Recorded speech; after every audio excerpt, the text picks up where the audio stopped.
салом бинандагони азиз, ин аст барномаи фуруғи субҳи доноӣ. ҳамсӯҳбати имрӯзаи мо ҳастанд Шукрона, ки ғазалҳои хеле зиёдеро аз бар карданд. биёед аз забони Шукрона ғазал ва ё ки шеъре мешунавем. Марҳамат, сараввал мо аз шумо хоҳиш мекунем ки барои бинандагони мо ғазале қироат кунед, баъдан худро муаррифӣ кунед.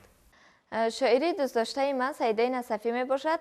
Ман мехоҳам ки шеъри ғанимат асти Саидои Насафиро барои бинандагон пешкаш намоям. марҳамат. омад баҳору сайри гулистон ғанимат аст, базми висоли ғунчаи хандон ғанимат аст. бо қомати хамида равам сӯи бӯстон, назораи бунафшаву райҳон ғанимат аст. ай боғбон зи боғ ба берун чӣ меравӣ, будам ба пои сарви хиромон ғанимат аст. ай ғунча сази ҷайб ба девонагӣ барор, якчанд рӯз чоки гиребон ғанимат аст. паҳлӯи худ зи хоки чаман бар намекашам, чун соя хоби зери дарахтон ғанимат аст. Саидо чубот ба ҳар ҷонибе марав, бар гирди хеш гард ки даврон ғанимат аст. ман Пирва Шукрона, хонандаи синфи ҳаштуми Б муассисаи таҳсилоти миёнаи умумии 8 ҳастам.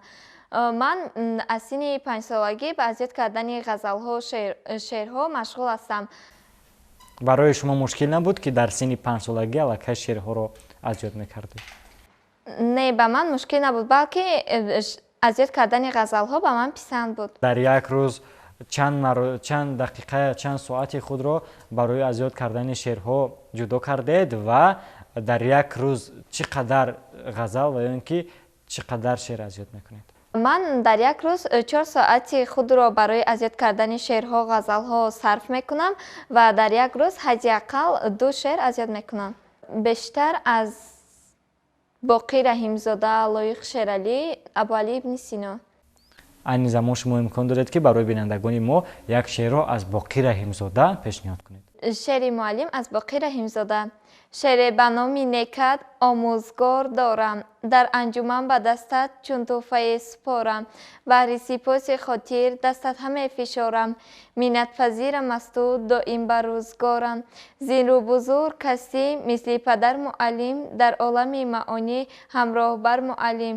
шеъре дуруст хондам, аз шавқ медамидӣ, ноқис ки менавистам бар хеш метабидӣ. то сарбаланд гардам бисёр сар хамидӣ, бори гарони меҳнат бар дӯши худ кашидӣ. зинрӯ бузург касӣ мисли падар муаллим, дар олами маъонӣ ҳамроҳбар муаллим.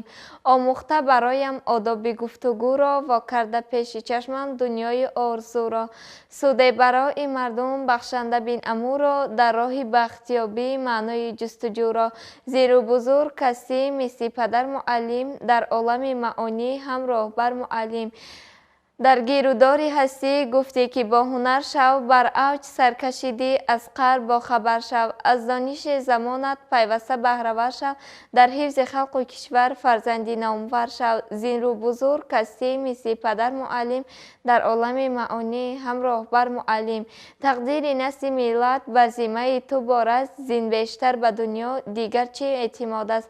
омӯзгор он гаҳ мамнуну бахтиёр аст, шогирди бовафояш бар халқ ифтихор аст. зинрӯ бузург касӣ мисли падар муаллим, дар олами маъонӣ ҳамроҳбар муаллим. устоди безабони инсон ин китоб аст. ба андешаи шумо хубтар аст аз муаллим дарс гирифтан, сабақ гирифтан ва ё ки китобро хондан? аввал мо аз муаллим дониш мегирем ва омӯзгор ба мо меомӯзонад ки мо чӣ тавр китобро хонем. ба мо китоб хонданро ёд медиҳад.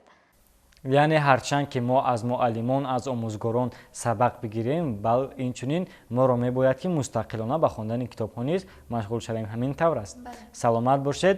ман зиёд мехостам ки шумо як шеъри дигарро аз устод Абу Абдуллои Рӯдакӣ барои бинандагонамон пешниҳод кунед. то ҷаҳон буд аз сари одам фароз, кас набуд аз роҳи дониш бениёз. мардумони бихрад андар ҳар замон, роҳи донишро ба ҳар гуна забон. гирд карданду гиромӣ доштанд, то ба санг андар ҳаме бингоштанд. дониш андар дил чароғи равшан аст, ваз ҳама бад бар тани ту ҷавшан аст. ду мисраи охире ки шумо қироат кардед чӣ маънӣ доштанд? چطوره که چرا به خانه ما رو روشن میکنن، این چنین دانش نیست، روشنگر خانه ماست. شما در رویخط ادبیات خوندهتون قید کردید که این پند و اندرس‌های زیاد رو خوندید، همین طور است؟ بله. کتاب مثنوی معنوی رو مطالعه کردید؟ بله. یکی از قصه های آن رو برای بینندگان منقل کرده می توانید؟ بله. بازرگان و طوطی.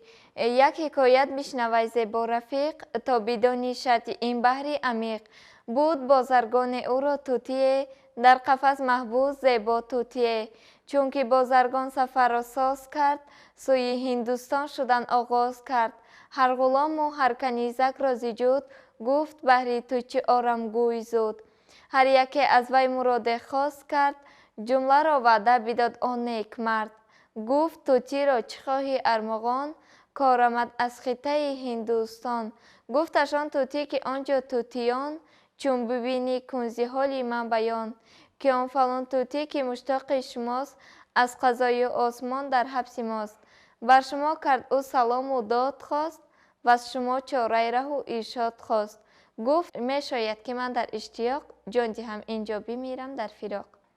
سلامت باشید. احسن با شما. باز یک شعر دیگری برای ما و بینندگانمان قرائت کنید. با فرزندم محیدین امینزاده. تو ای فرزند من فرزند خلقی، چو دلبندی پدر دلبند خلقی. به دیگر بر رخ داغ نشاند، نه تنها من هم لعنت بخواند. از این رو باش فرزندی نکوکار، ز کاری نیک رحمت را سزاوار. چه فرزندی چنین یک خاندانی، که دارد آرزوی صد جهانی. به قدر این مقدس خاندان رست، به قدر هر یکی از اهل آن رست. به بخت خود هستی سببگار، به بدبختی خودت هستی گناهگار. نباید کرد آن کاری که بد کرد، بدی نامی کسان بد تا ابد کرد. رهی بد را همیشه چو در پیش، در آخر رفته میافتی بیندیش. سلامت باشید. احسن با شما. و چنانه که خود شما در رفت برنامه یکی از شعرها رو قرائت کردید که در آن شعر گفته شده بود که غنیمت است دنیای ما، وقتهای ما غنیمت است. پس ما گفتنی هستیم که وقتی خود را غنیمت دارید، همیشه خوشحالی کنید، خرسندی کنید، به قدر دوستان و نزدیکان والدین خود برسید و البته کتابخوانی رو نیز فراموش نسازید. اینجا میرسیم به فرجام برنامه امروزمان. در آخر برنامه شکرانه برایتان شعر قرائت خواهد کرد. مرحمت. من میخواهم که شعری به مادرم لایق شعرعلی را پیشنهاد نمایم. به کنج صندلی بنشسته شبها مادری پیرم، تو شاید جامه دامادی میدوزی به صد نیت، که روزی توی دیده در قد من بشکنی ارمان. ببینی تا برنگی نو به حسن نو جوانیت، به آن دستانی لرزانی شرفمندت بمیرم من. نیابد چشم کم بیند به جستن چشم سوزن را، بلرزد دستی پر اعجازی تو در قبضه ای پیری. ولیکن باز میدوزی تو دسترخوانی گلدوزی، که روزی معرکه در بین مردم آبرو گیری. چه دنیایی است دنیای امیدی تو ایا مادر ایا مادر.